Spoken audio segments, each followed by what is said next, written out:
다음 세대 교육은 다 같이 힘들어요. 더군다나 이 세대는 우리가 인류 역사에서 경험해보지 못한 세대들이에요.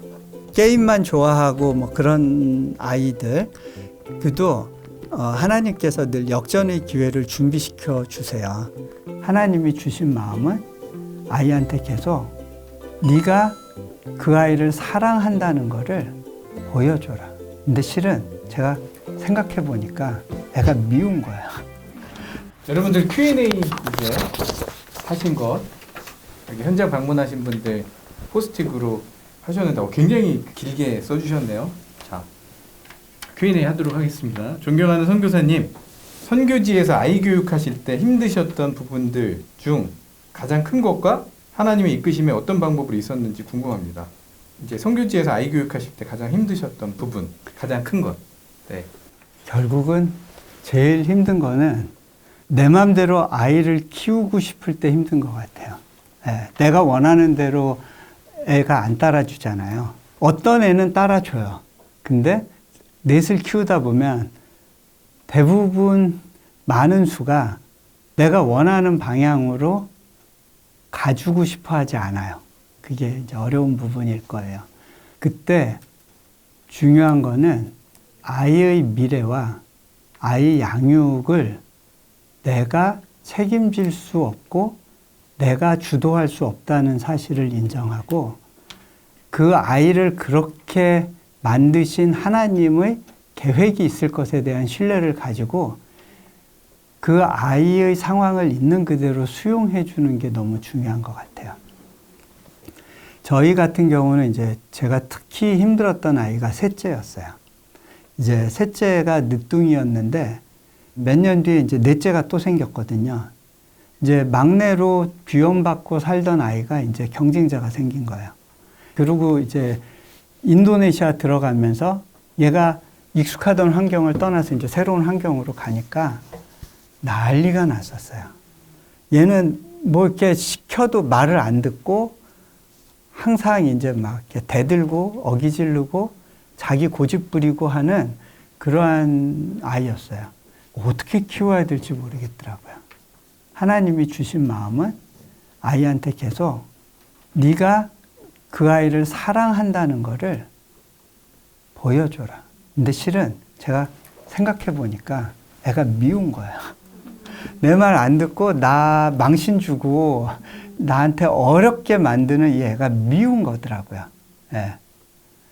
근데 그 아이를 수용하고 있는 그대로 받아들여 주는 훈련, 그리고 하나님이 끊임없이 주시는 메시지가 너의 어떠함에도 불구하고 이 아이가 망쳐지지 않을 거다.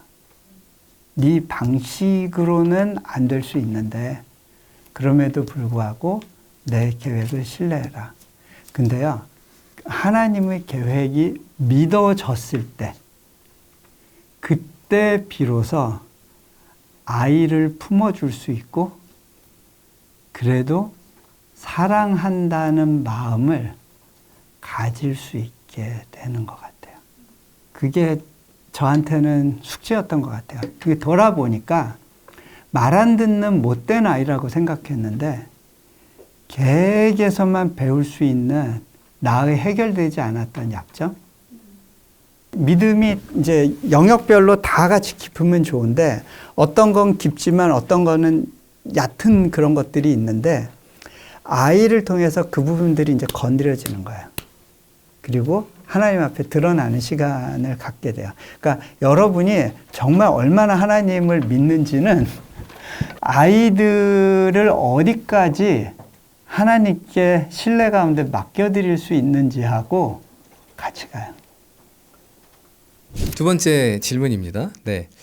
자녀가 말씀보다 이제 세상적인 걸 더 사랑할 때, 뭐 게임이나 케이팝 이런 걸 더 사랑할 때 어떻게 인도해 줘야 될까요? 참고로 저희는 주 3회 정도 가정 예배 드리고 있습니다. 근데 그 나이 때 말씀이 좋지 않을 거예요. 네, 말씀이 더 좋지 않을 거고요. 저도 그랬던 것 같아요. 어떤 시간이 필요한데요. 아이가 말씀을 좋아하게 만들 수 있는 능력이 부모에게는 없는 것 같아요. 하나님의 강권적인 일하심이 있어야 되는데, 근데 그거를 위해서는 하나님의 타이밍을 신뢰해야 돼요. 내 노력으로 그 타이밍이 앞당겨지지 않을 수도 있어요. 물론 그 부분에 대해서 끊임없이 사모하고 기도하는 거는 필요하지만, 하나님은 그 갈망이 이루어지지 않고 지속되는 시간들을 우리한테 주세요. 우리가 원해서 그 방법을 써서 바로 어떤 효과를 보면 좋은데, 우리에게 가르치고 싶은 어떤 특별한 목적이 있으실 경우에는 그 시간들을 길게 더디게 하시는 경우들도 있어요. 그때는 그냥 하나님의 타이밍을 신뢰하면서 맡겨야 돼요. 우리도 애들하고 이렇게 공동체 성경 읽기라는 거를 하고 예배하려고 무던히 애를 썼는데 이게 진짜 어렵더라고요. 예.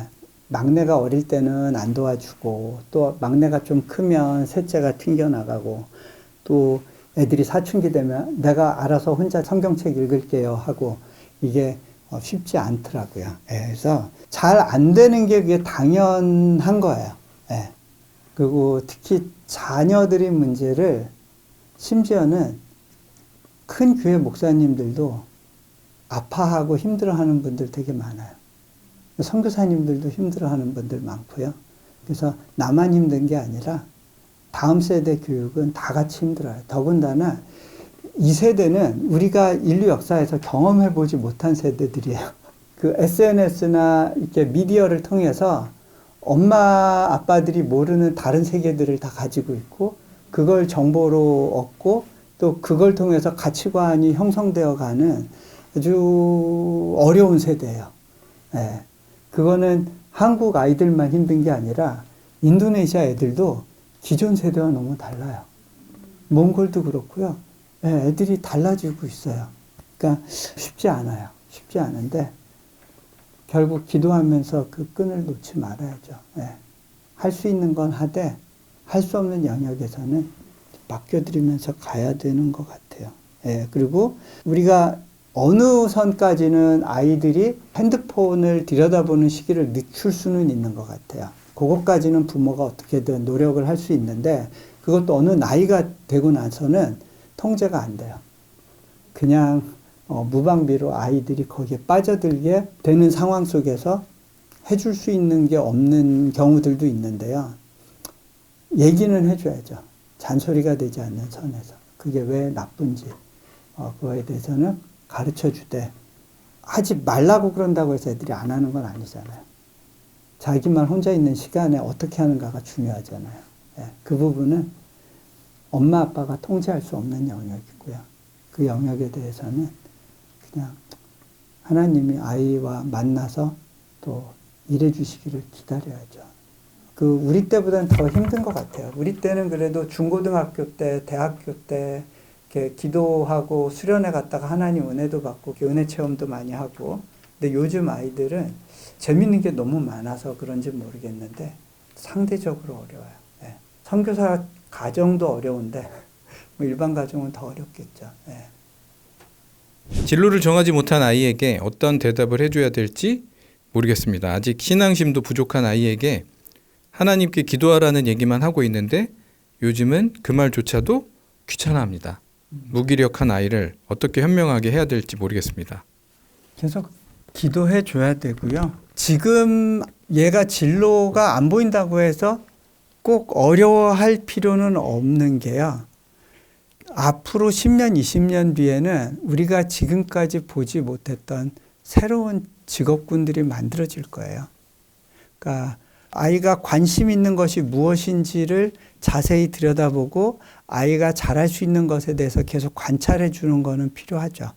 저희 같은 경우는 큰애가 자존감도 낮고 좀 위축이 많이 되고 오히려 나라를 많이 바꾸면서 얘가 많이 소심해졌던 아이인데, 얘가 보니까 눈썰미가 좋고 공간감이 되게 뛰어나서 너 혹시 미술 쪽 해보지 않겠니? 하고 제안을 해서 미술을 시작했는데, 그러면서 얘가 확 깊어지고 피더라고요.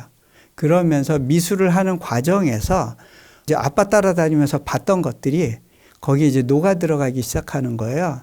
그러니까 이제 얘는 한동대학교를 갔었는데 실은 얘가 한국에서 그 학교를 보고서 거기 가고 싶어 하길래 그 한 학교만 쓰자고 그랬어요. 그랬더니 아이는 뭐 오케이 했는데 어느 날 교회 갔다 오더니 이러는 거예요. 아빠, 우리가 뭔가 잘못 가고 있는 것 같아요. 교회 선생님들이 대학 어플라이 그렇게 하는 거 아니라고 그 기본을 좀 가르쳐 주셨어요. 제가 아이한테 그랬어요. 동현아, 아빠가 대학 입시에 대해서는 좀 아는 게 많은 사람인데 근데 하나님이 너를 아빠가 경험한 방식으로 끌고 가지 않기를 원하신다는 마음을 듣고 아빠가 그걸 자제하고 있는 거야. 너 이번에 대학 혹시라도 안 되면 딴 학교 가고 싶은 마음 없다면 그 학교 어플라이해서 안 됐을 때 1년 동안 하나님께서 깨비어 주셨구나, 쉬는 시간 주셨구나 하고 YM도 가서 훈련도 받아보고 다른 선교 훈련도 받으면서 1년 좀 즐겁게 시간 갖고 그리고 다시 한번 도전해봐도 좋을 것 같아. 그러니까 그냥 아빠가 기도한 대로 한번 가보자. 아이가 오케이 했어요. 근데 그 이제 한동대 가서 디자인학과에서 공부하면서 선생님들이 그러시는 거예요. 이 작품 한 친구 누구냐고. 얘는 한국에서 살던 애 아닌 것 같다고. 왜냐하면 생각하는 방식이 다른 거예요. 근데 그게 기여할 수 있는 부분이 되더라고요. 실은 저희도 얘 고등학교 2학년 때까지는 얘가 스스로 하고 싶어 하고 할 수 있다고 생각되는 게 없었어요. 어느 날 찾아지더라고요. 근데 이제 더 늦게 찾아지는 애들이 있을 거예요.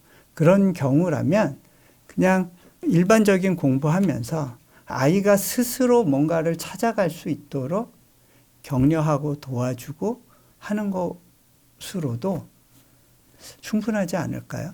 얘는 아직 세상에 나오지 않는 뭔가를 찾아가야 될 아이인가 보다라고 생각하시면 될 것 같아요. 뭐 이렇게 생각하실 수도 있어요. 나무 얘기라고 너무 쉽게 얘기하네요. 근데 아이가 많으니까요. 제가 배운 게 어차피 아이들 모두에게 관심을 동시에 줄 수는 없더라고요. 결국은 애들이 알아서 해야 되는 거고, 내가 할 수 있는 건 굉장히 제한적이구나. 그러고 니들이 알아서 해야 하고 냅두는데 냅두면 냅둘수록 애들이 성장해 가는 거를 보게 돼요. 제가 못하면 친구를 통해서, 교회 선생님을 통해서, 다른 선생님들을 통해서 하나님이 자극을 주시고 또 변화를 주시고 할 수도 있는 거더라고요. 그래서 아이의 관계를 위해서, 그리고 아이를 온전히 하나님께서 주도하시고 이끌어 주시도록 맡겨드리고 기도해야 돼요. 그렇게 하다 보면 타이밍 부분에서도 내가 원하는 타이밍에 애가 빨리빨리 바뀌면 좋겠는데 그냥 맡겨드리고 그 시간들을 품어내고 수용해 가는 게 그게 필요한 것 같아요. 다음 질문 가겠습니다. 골프 선수로 대회를 다니는 중1 남자아이입니다. 대회는 늘 주일인 경우가 많아서 주일 지키기가 어렵고 해외 대회를 나가는 경우도 늘고 있습니다. 저와 매일 자기 전 큐티로 예배하고 있긴 하지만 주일을 지키지 못하는 경우가 늘고 있어 마음이 무겁습니다. 대회 날이면 짧은 시간 가족 예배로 드리고 있는데 이런 경우 어떻게 하면 좋을지 조언을 부탁드립니다. 제가 알고 있는 프로 골프 선수들이 좀 있는데요. 그분들 중에 신앙 좋은 분들이 많아요. 물론 주일에 예배 드리는 게 굉장히 챌린징하죠. 왜냐하면 그날이 보통 대회 마지막인 경우고 그 하이라이트인 때이기 때문에 쉽지는 않은데 그렇다고 해서 신앙생활을 못하는 건 아니에요. 제가 골프를 좀 알게 된 거는 워낙 이제 프로골프 선수들을 좀 이렇게 신앙적으로 도와줄 일들이 있었어요. 그래서 좀 배우게 된 건데 예를 들어서 지금 PGA 골프 선수 중에 스캇 셰플러라고 지금 이제 PGA 1위 달리는 선수가 있는데 그 선수는 거의 목회자 같은 영성을 갖고 있고 기도 모임을 갖고 골프 선수들 간에 같이 이렇게 영적인 교제를 하면서 예배를 계속하고 뭐 그런 것들을 하더라고요. 그 외에도 주일 예배를 빠져야 되는 경우가 있고 계속 투어를 하다 보니까 한 교회를 섬기지 못하는 어려움은 있는데 그럼에도 불구하고 그 수요일이나 금요일 저녁에 시합이 있는데도 불구하고 열심히 예배를 찾아서 예배의 자리에 있으려고 하고 골프 치는 과정에서 계속해서 암송을 하면서 그 시간들을 보내는 분들이 있어요. 예. 그러면서 이제 오히려 골프 안에서 하나님을 깊이 만나가는 사람들이 있거든요. 그게 불가능한 게 아니에요. 주일 예배는 어려울 수 있어요. 근데 이제 물론 그런 경우들이 있잖아요. 소방관이거나 경찰관이거나 정기적으로 예배를 드리지 못하는 직업을 갖고 있는 분들이 있죠. 근데 그런 분들의 경우에는 주일 대예배를 섬기지는 못할 수 있지만 그렇다고 해서 신앙적으로 도태되는 건 아닐 수 있어요. 더 오히려 그것 때문에 동기부여가 될 수도 있죠. 예배를 더 사모할 수 있고. 다음 질문입니다. 아이와 하나님과의 관계를 위해 선교사님이 가장 우선순위에 두는 일 혹은 꼭 지키시는 원칙이 있으실까요? 글쎄요. 아이들은 결국은 부모를 먼 발치에서 감시하고 관찰하고 바라보면서 성장하는 아이들인 것 같아요. 그래서 실은 아이들에게 있어서 가장 좋은 선물은 엄마 아빠가 서로 사랑하는 모습을 보여주는 거예요. 그때 아이들이 깊은 안정감을 느껴요. 그렇기 때문에 엄마 아빠가 좋은 관계 속에 있는 게 아이들에게는 최고의 선물이고, 그리고 아이와 같이 있을 때 아이가 엄마 아빠를 불편해하지 않고 또 자기가 하고 싶은 이야기를 쉽게 할 수 있으려면 부모가 의지적으로 아이를 끌고 가려는 노력을 포기해야만 가능해요. 부모가 아이를 도와주기 위해서 애는 못 보고 있고 엄마는 다음 길을 아니까 얼마나 조급해요. 여기서 요걸 가야 되는데 야 가야 돼. 넌 지금 이해를 못하지만 엄마 말 믿고 따라와 하고 끌고 가는 것까지는 좋은데요. 그렇게 해서 그 다음 단계는 가는데 문제는 관계가 상해버려요. 엄마가 너무 미운 거예요. 엄마가 너무 힘들어요.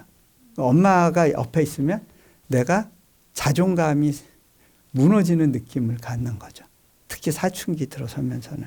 그래서 아이와 편안한 관계를 만들고 유지하려는 노력을 놓쳐버리면 어떤 문제가 생기냐면 대학을 가고 나서부터는 부모가 신앙적으로 리드해 줄 수 있는 통로가 차단돼요.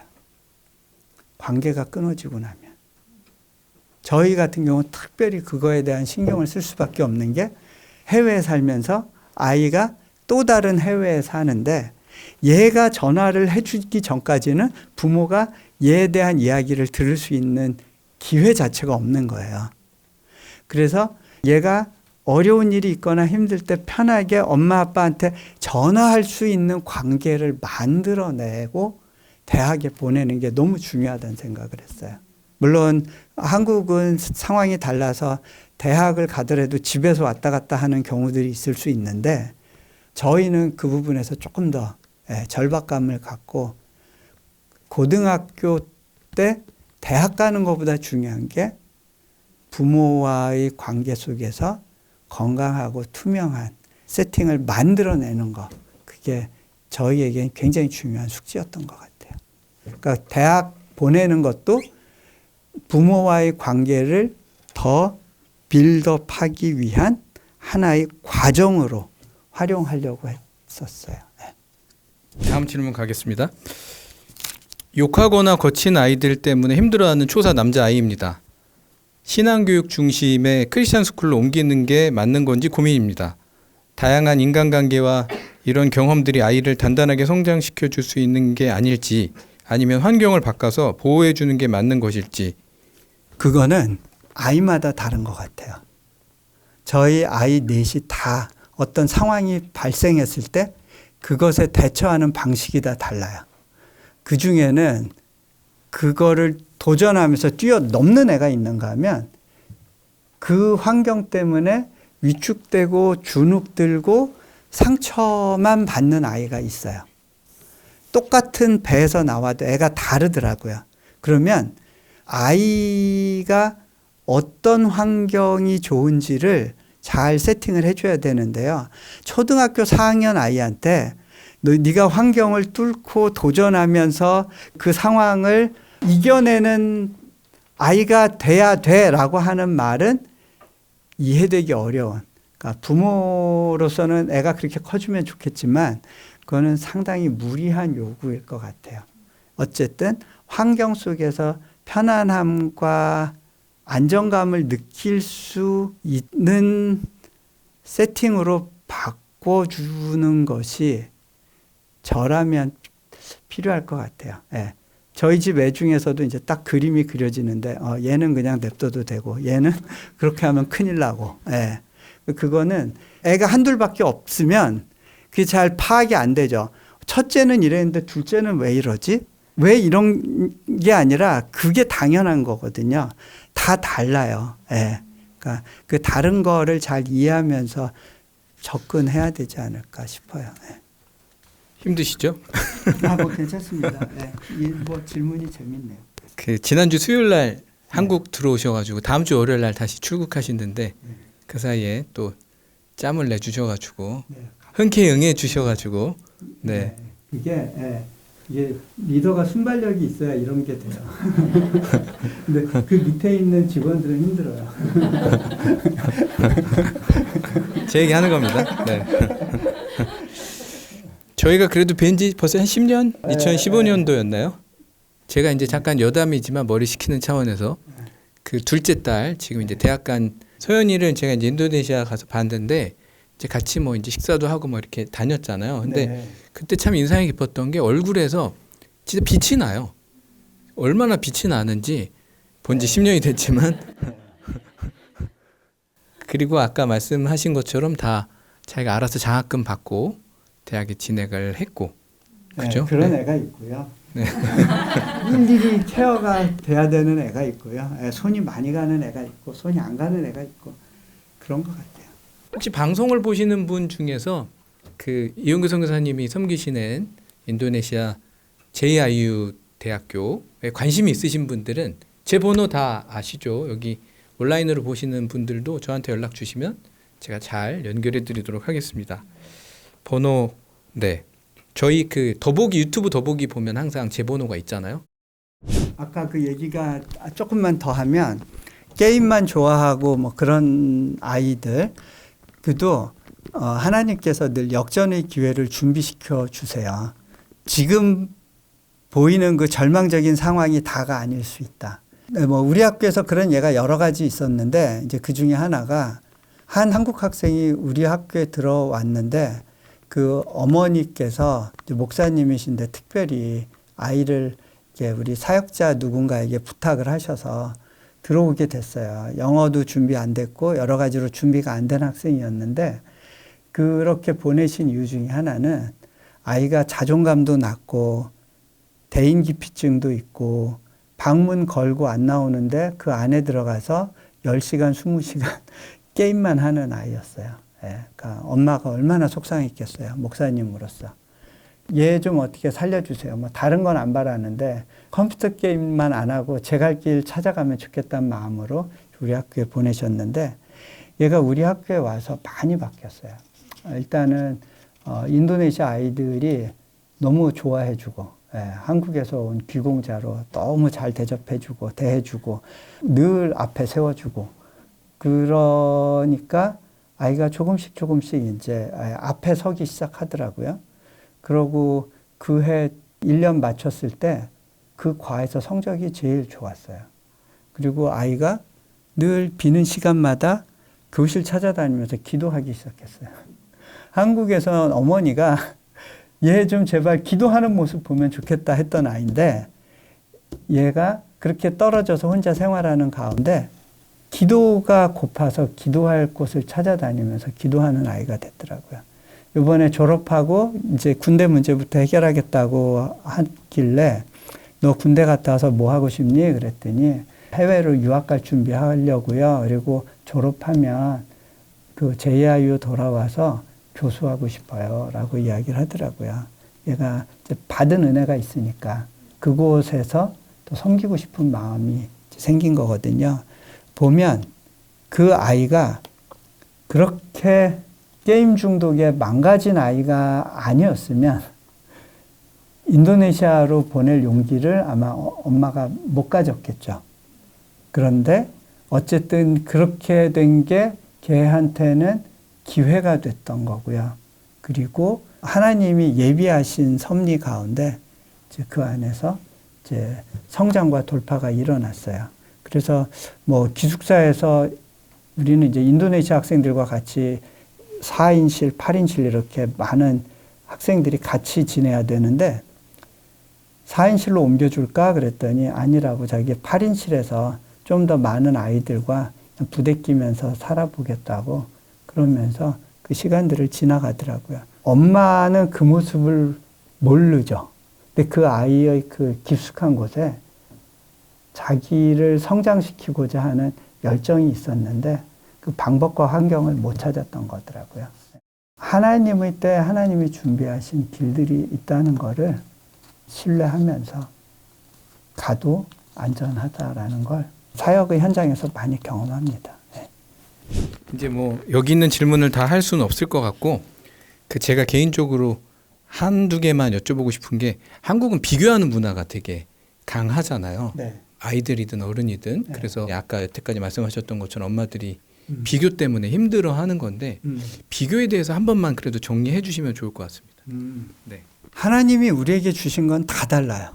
그렇죠? 네, 하나도 똑같은 게 없고 다 다르고 우리 아이도 너무 다르고 독특하고 내 아이지만 내가 만들고 싶은 모습으로 만들어지지 않았어요.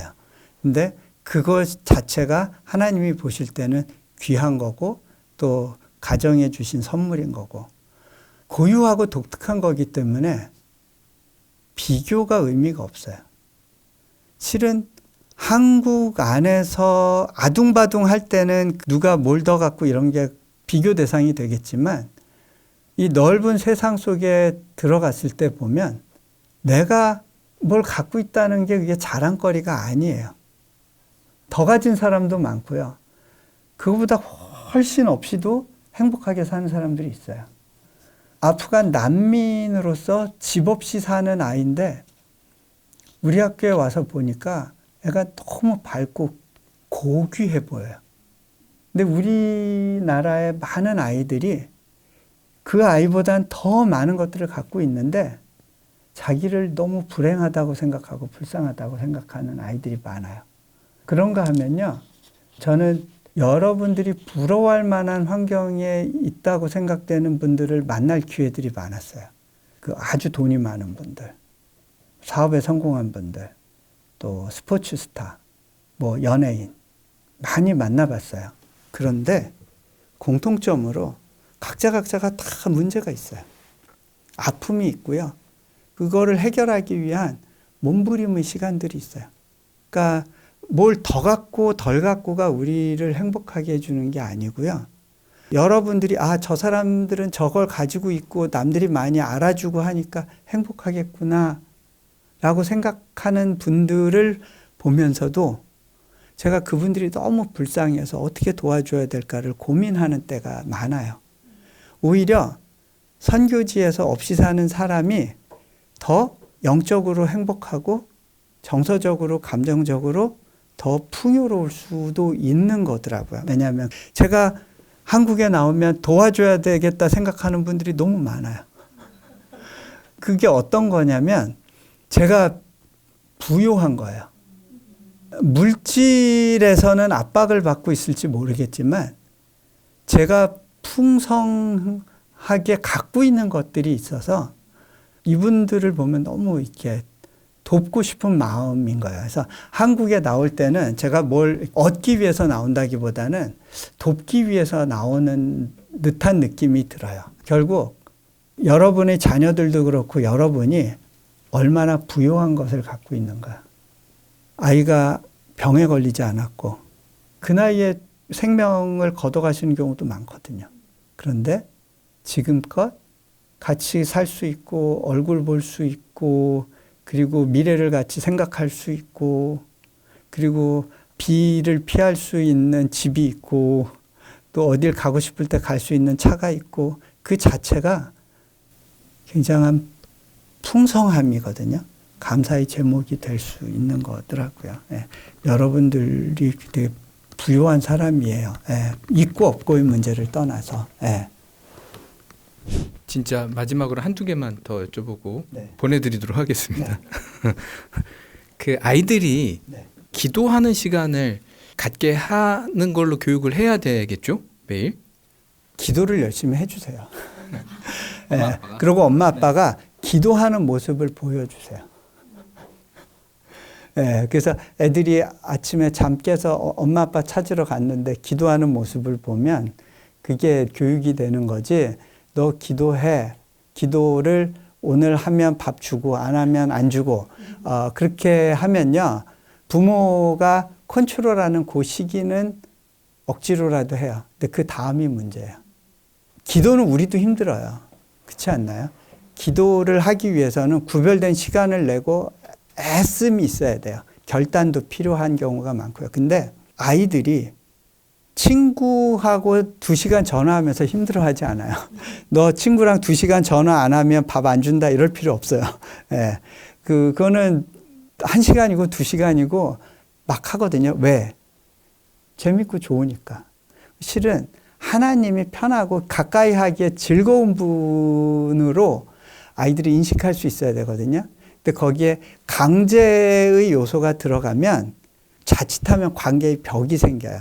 물론 그렇게 해서 디시플린을 해서 잘 되는 아이들도 있어요.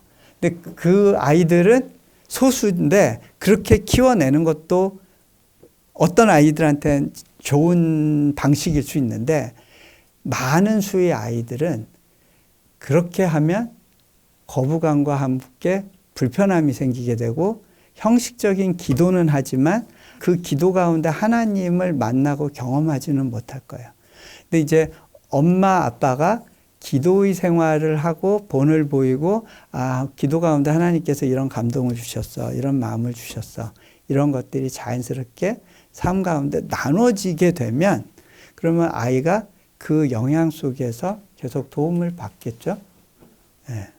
같은 맥락일 수도 있는데요. 네. 가정 예배를 드리는 게 사춘기 되면 좀 어려울 수도 있잖아요. 애들이 어렵더라고요. 막 거부할 수 있고. 많이 어렵더라고요. 그걸 어떻게 좀 우겨서 하는 게 좋을까요? 아니면 냅두는 게 좋을까요? 저희도 억지로라도 시켜봤어요. 근데 부작용도 있더라고요. 근데 저렇게 보니까 엄마 아빠가 하자 그러면 힘들어 하는데 예를 들어서 누나가 야 우리 모처럼 왔으니까 엄마 우리 가정 예배 드려요. 야 니들 다 와. 앉아. 이러니까 너무 쉽더라고요. 엄마 아빠가 시키면 막 입 툴툴 나와서 막 이러는데 옆에서 누나나 뭐 누가 이렇게 좀 챙기고 돕고 하면 이게 되게 쉬워지는구나 라는 생각도 했고요. 하여간 저희도 고민이에요. 강제성은 두지 않지만 어쨌든 자발적으로 예배할 수 있는 환경들을 어떻게 만들어줄까 고민하는데 그래도 감사하게 저희는 기독교 학교를 운영하고 있고 애들이 거기서 어쨌든 싫든 좋든 예배 가운데 계속해서 말씀을 공급받고 있고 그러다 보니까 집에서는 조금 더 좀 숨통을 틔워주는 쪽으로 가도 좋겠다라는 생각으로 그 좀 더 여유롭게 하려고는 하거든요. 여러 가지 좀 방법과 지혜가 필요한 것 같아요. 그 책을 같이 읽든지 신앙서적을 아니면 신앙 유튜브 설교를 같이 보자고 하든지 또 어떤 구절들을 가지고 같이 묵상해 보자고 하든지 어쨌든 예배는 가능하면 형식을 단순화시켜서 아이들이 함께 따라 부를 수 있는 찬양 한두 개 그리고서는 말씀을 읽고 아빠가 설교를 하는 것이 아니라 아이들이 읽은 것을 토대로 자신이 뭘 느꼈는지를 가능하면 표현하고 나누도록 하게 되면 그래도 이 부분은 따라와 주는 것 같아요. 예. 물론 고등학교 넘어가면서부터는 오히려 애들이 이제 성장이 일어나긴 하는데 저희는 초등학교 때 이렇게 끌고 가는 게 되게 어려웠던 것 같아요, 아이들이. 근데 여전히 숙제예요. 예, 잘하고 있다고는 생각 안 하고요. 늘 부족한데 그럴 때마다 하나님, 저는 부족해요. 제가 애들을 잘 이끌고 갈 자신이 없어요. 하나님 도와주세요. 내가 못하는 부분, 부족한 부분 하나님 커버해 주세요 하고 계속 맡겨드리는 수밖에 없더라고요. 네, 이제 마지막 질문인데요. 선교사님은 하나님하고 개인적인 시간을 혹시 어떻게 보내시는지 좀 궁금하긴 합니다. 어떻게 네. 교제하시는지. 제가 일을 아무리 줄이려고 해도 일이 참 많아요. 더군다나 저는 비서도 안 쓰고 외부 스케줄도 오가나이즈 해야 되지만 인도네시아 들어가면 결정해 줘야 될 것도 많고 밀린 일들이 굉장히 많아요. 그래서 일은 늘 있고 산더미 같이 쌓여 있는데 제가 하려는 방법은 가능한 한 일을 다 뒤로 미루고서라도 이제 몸부림을 치는 거죠. 일주일에 하루는 그냥 아무것도 안 하면서 하나님을 계속 의식하는 시간을 가지려고 애를 써요. 걸으면서도 책을 읽으면서도 아니면 뭐 혼자 조용히 있으면서도 계속 하나님 잘 하고 있나요? 뭐가 말씀하시고 싶은 게 있으신가요? 제가 오늘은 좀 마음도 무겁고 공고한데 이 상황 가운데 또 하나님 내게 뭐 말씀하고 싶으신 게 있으신가요? 뭐 이런 식으로 그냥 혼잣말 하듯이 하나님을 계속 의식하는 시간을 갖는 거예요. 예. 그래서 이거를 기도라고도 할 수 있지만 그냥 기도라기보다는 이런 거죠. 그러니까 아내하고 일주일에 적어도 한 번 정도는 퀄리티 타임을 갖자. 우리가 집에서 같이 산다고 해서 늘 교제하고 대화하는 건 아닐 수 있거든요. 그때는 대화도 하지만 계속해서 이제 같이 시간을 보내면서 여러 가지 생각들을 나누고 이제 감정들을 나누고 하는 그런 시간들을 이제 의지적으로 이제 찾는 것처럼 하나님과도 그런 시간들을 계속 가지려고 하는 노력을 하는 거죠. 예. 그거가 어떤 면에서는 예배보다는 훨씬 퍼스널한 것 같아요. 물론 예배 중에서도 하나님이 감동을 주시고 말씀을 주시고 또 말씀을 읽는 가운데서도 하나님이 일해 주시고 생각을 주시고 또 설교 준비하는 가운데도 그런 걸 해주시기도 하지만 결국 그런 어떤 목적을 가지고 만나는 거를 넘어서서 그냥 하나님을 계속 묵상하고 인조이하고 그 다음에 그분을 즐거워하는 자리로 들어가려는 의식적인 노력을 하는 거죠. 그거는 부부관계에서도 그게 필요한 거고요. 애들하고의 관계에서도 필요한 거고 하나님과의 관계에서도 그게 필요하더라고요. 네. 이제 2시간 동안 쉬지 않고 강의를 해주셨는데요. 오늘 강의해주신 우리 이영규 선교사님께 박수 한번. 네. 오늘 라이브 방송까지 참여해주신 분 감사드리고요. 여기서 모든 건 마치도록 하겠습니다. 감사합니다.